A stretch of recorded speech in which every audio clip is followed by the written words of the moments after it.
right. Hello, everyone. This is Spring Ray. Welcome back to my channel. I have had some issues with my camera. Hopefully, this will work out nicely this time around. Third time's a charm. So, I am back with the second part two of my series about improving the K-pop industry.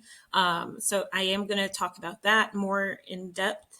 But before that, I do have on this new hat that I got, and I really like this hat. I'll talk about it at the end of today's video.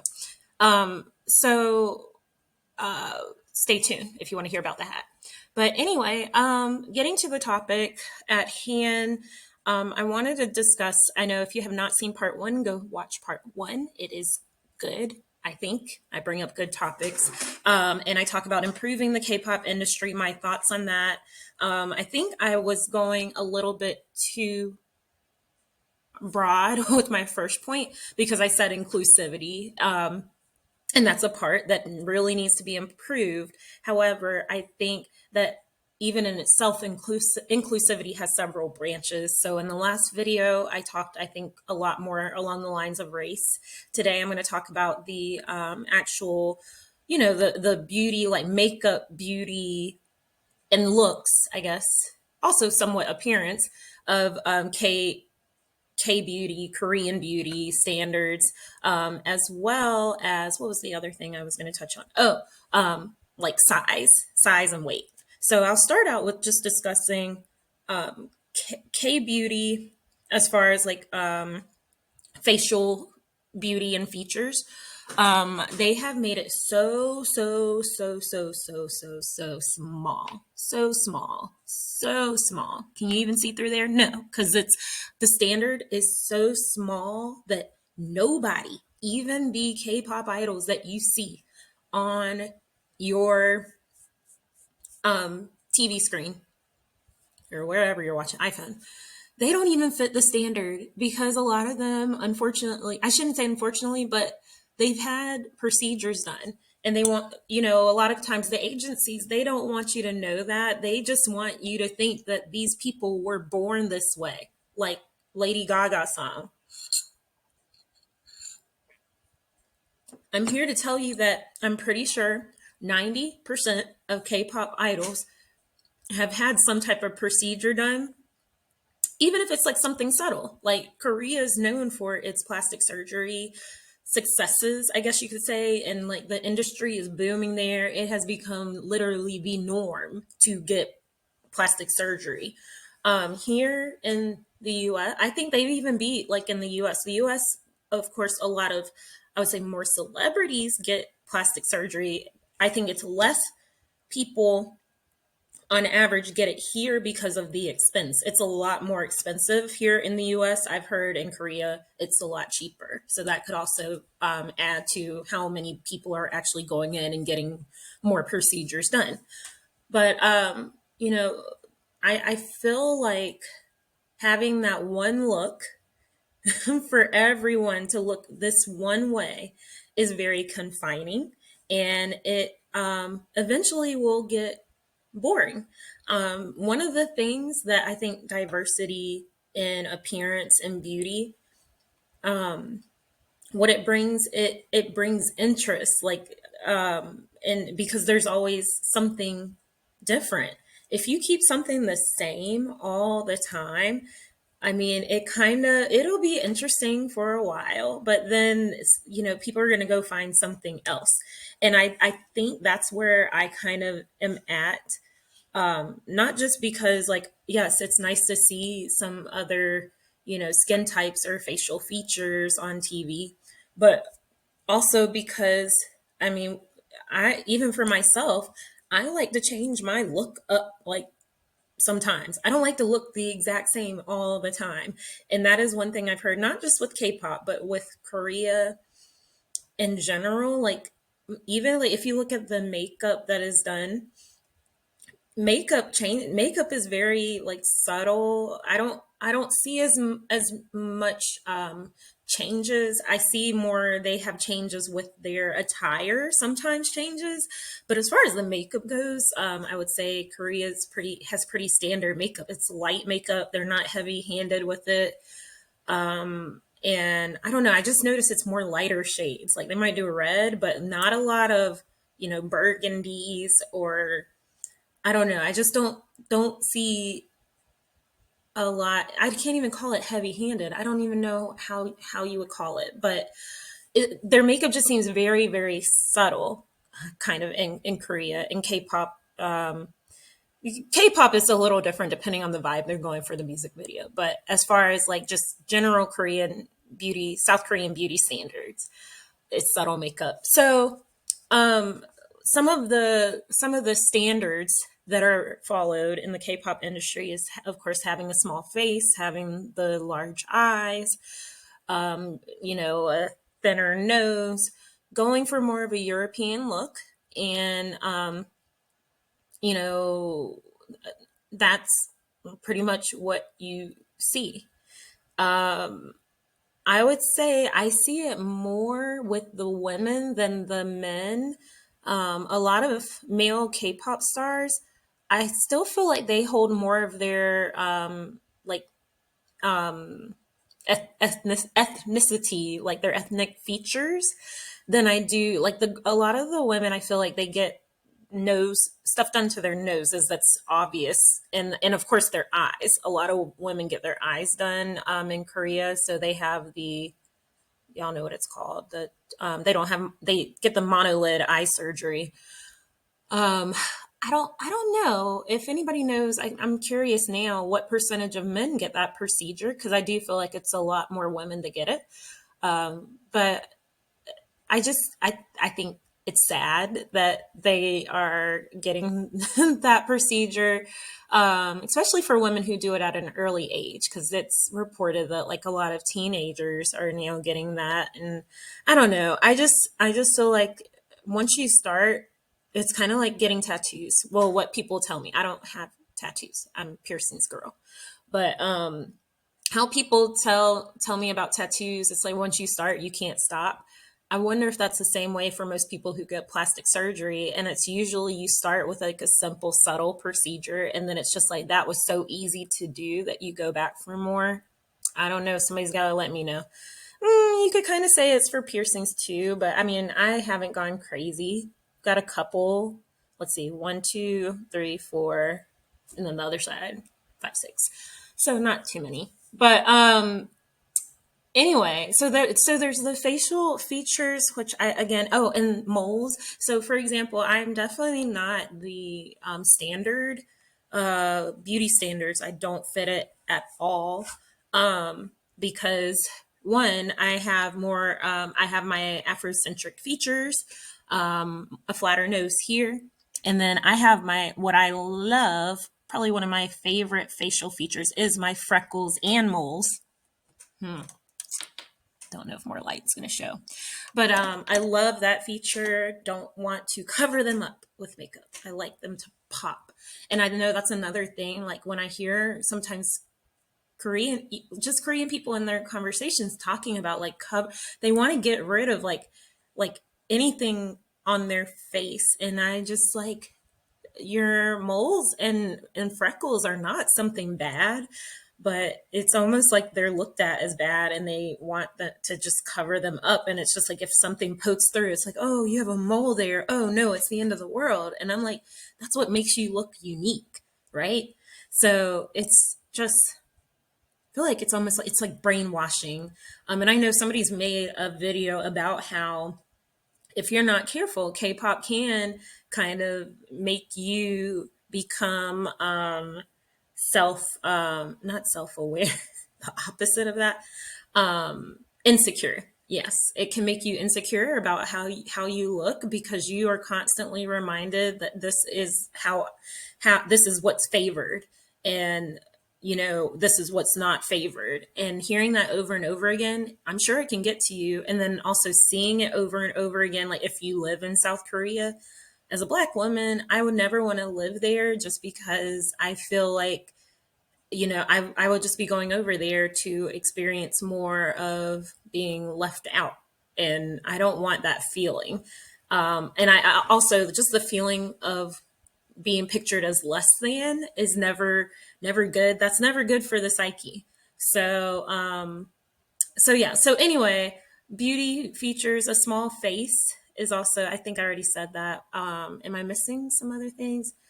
Um, that's all I can really remember. There's other videos going over like the beauty standard, and again, I already talked about race, so I'm not going to mention that here. How that's a standard as well. So moving on to the weight part, this is also again where I see probably for young girls, a few boys that might be into K-pop is just the dangers with weight and how they are constantly pushing all K-pop stars, no matter really what age, it doesn't stop to maintain these low weight levels, and it's just so unhealthy. And when you hear about the diets that they're trying to do, and people, of course, young people are going to follow what they see and what their idols are doing. So if their idols are following some type of diet, young people are going to follow it too. But what young people do not realize, they may not have access to the same means of what these K-pop idols have. And I say that to say, for example, K-pop idols, they could lose weight by a combination of things. They could be on a diet plan, but they could also be supplementing that diet with having, proper nutrients, possibly expensive type of nutrients. I know the latest and greatest thing for a lot of celebrities here in the US is just buying up the IVs and having people come and inject vitamins right into their arm. I don't know if they're doing that in South Korea, but you got to remember that they can afford to have better health care and health treatment than young teenagers can. So these teenagers have to be careful to not think like everything that their idol is doing that they need to do it too, because the other thing is that we're only seeing a fraction of what these idols go through. Um, we're seeing the glitz and glamour part. We're not seeing the stressed, overworked, tired, almost fainting part of idols. So I feel like it's just really important for people to continue to show that, hey, yes, they have the fame, but look at what they gave up to get to their fame. That's very important for young people to see that, you can have the fame, but what are you willing to sacrifice for it? Um, Other thing that I would mention too is I have noticed an increase. Um, well, let me take that back. I don't know if it's an increase, but a lot of idols fainting on stage, K-pop idols fainting on stage. And it's concerning because I will say that here in the US, we have a lot of different pop stars, rap star or rappers, R&B stars, country singers, and I don't constantly see them passing out on stage. You might occasionally have somebody to have, pass out or need to get some water, or I would say more so it's like wardrobe malfunctions, or they're usually stopping the concert to calm down the audience. But I have not nowhere near seen as many people pass out as I have with K-pop idols. That is alarming, and I feel like that some research should be done on that to see the numbers, because I think the numbers are way too high and it's not being addressed by the South Korean government, and I think it should be. I think that companies are getting away with stuff that they should not be, still today in 2023. So that needs to be looked into. My thoughts. So I guess that I'll end part. Did I cover everything with the weight? Oh, I guess I'll say this. I think that they should allow people to be a healthy weight, first of all, and then also just not watch eating as closely as they do, so that especially if you're with a great size company, especially the big three or four, whatever it is now. I would think that they have trainers to help the K-pop idols. So I'm just like, why are you trying to restrict them so much? If there are people that can guide them, they should be okay. So I think just giving them some freedom to eat what they want sometimes, I think goes a long way. And then accepting more body types. I think as long as you can be active, healthy, and still give the same passion, why not? Why not consider them? Um, you're going to increase your fan base if you're more inclusive with size. Not everyone is born the same size. Yes, Asians as a whole have been skinnier. There are still Asians that are plus size. There are still Asians that are normal size. Um, there's Asians that do come in all sizes. So not just Asians. Then you have your international friends that definitely come in all sizes. And it just helps again to increase your fan base rather than it's something that will increase the fan base and make it better and not take away from it. So why not? Why not? Like I said, as long as everybody's healthy. Now, I'm not saying anybody who's, out of breath and out of shape to be considered. Of course, pick somebody who's athletic and is in shape and really wants it. I think that's fair. So that's my spill for part two. I think I said I would do four parts, so I have to think about what I want to talk about next because there's so much more. So I just have to get my thoughts together. But last thing I was going to share about my hat. This hat, I love it so far. This is my second time wearing it for this video. And so I like this hat because it, first of all, has Lola Bunny right here. And if you don't recognize her, she is from Space Jam. I watched the original. I still have yet to watch that new one with LeBron James, but I watched the original with Michael Jordan in it, and I love this hat so far. I love, like, on the internet. In case you're wondering, I got it off of Amazon. I'm not going to bother putting the link in here. If you want to find it, just Google Space Jam hat. It should come up. Not Google, on Amazon. I got it from Amazon. Just Google Space Jam hat, and it should come up. So it has Lola on the front, and then it has on the side Toon Squad. And then I love the brim of the hat because it actually has, if you can see here, I don't know if that's any better, but it has like the little planets are on the rim of the hat, which I think is amazing. So it's just really cute. And the whole reason I got this hat, I wouldn't have just bought it just for the Space Jam stuff. It actually is a half hat, so the back is out. Sorry, y'all, I keep turning. The back is out, so like if you have your natural hair, right now my hair is straightened. But if my natural hair was in its tight curl pattern, I usually wear my hair in a puff. I would be able to wear my hair out with this hat. So right now I can wear it just like, in a ponytail. I had it clipped back. But this hat is amazing for what it can do. And so I got this one. And then I also bought a kind of grayish black one, but I haven't decided yet if I'm going to give it to my sister or not. I kind of want to keep it for me. I had bought her the black one because I really like this one with Lola on it, but I might give her the black one. Yeah, I haven't decided. But yeah, this hat is amazing and it fits. I have kind of a big head. If you have a big head, it'll fit you, I promise. And one other thing, this is more so for African American women, 4C hair or hair you want to protect. It's satin lined along the inside of the hat, the front, and the elastic band here. It stretches really well. So again, it can fit over, and this is satin too. It can fit over a lot of hair. So I love this hat. I think it's very worth it.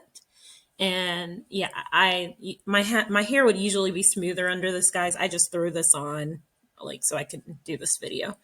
But anyway, thank you for watching and stay tuned for part three of the improving the K-pop industry. All right, thank you for watching. Bye.